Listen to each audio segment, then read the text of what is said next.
Замын голоор 3-4 дэх хорооллыг хангасан дулааны төв шугам явж байгаа. За энэ хэсгээр уртлын хэсгээр бол ус сууг мөн дулааны шугам сүлжээний магистрал төв магистрал шугамуд бас давхар зэрэг ингээд энэ голын зурц дээр явдаг. За тэгээд хойшоо бичил хороол 3-4 дураар 3 дураар эцсийг хангасан шугам энэ өргөө кино театрын урдуур гараад замын хойшоо гарч байгаа. Тэн дээр бас манай одоо шугам сүлжээний мууцсан гимт сатл их гардаг. Тэгээд зуны өдөр дор нэгтгэн шагалт хийгээд шугам сүлжээнийхээ нөгөө хэвийн найдвартай ажиллагааг хангахын тулд нэгтгэн шагалт хийгээд гимт гарсан үед яаралтаар ингээд засвар үүсгээ хийж явуулдаг байгаа.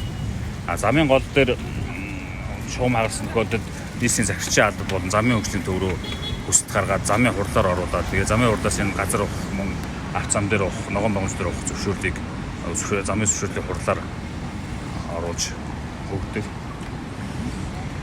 За энэ шугам маань бол 1983-аас 87 оны онд энэ байшин барилгуудтай зэрэгцээд баригдсан шугам сүлжээний шинжилт хийгдээгүй 30-40 жил болсон ашигтай хугацаа дууссан шугам сүлжээ байдаг.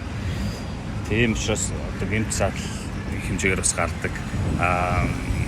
Энэ шугам сүлжээг бол нийслэлийн хөрөнгө оруулалт, улсын хөрөнгө оруулалтаар мөн бусад төсөл хөтөлбөрүүдээр шинжилэн солиулахаар тийм сандууд бол олигт газрууд руу хөргүүлсэн байгаа.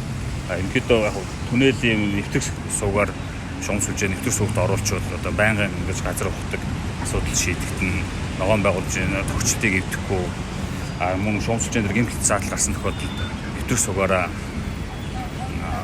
ороод энэ шугам сүлжээг засварлах боломжтой тийм гол давуу талуудтай. Тэгээд төсөн мөнгөний хувьд бол нэвтрэх сууг түнэлийн систем бол заатал өндөртэй учраас ингээд тодорхой хэмжээний бас хийгдгээ өвтлээ сонгож шалгаруулах ингээд цаг хугацаа авсан тийм хөө асуудалтай байгаад байгаа.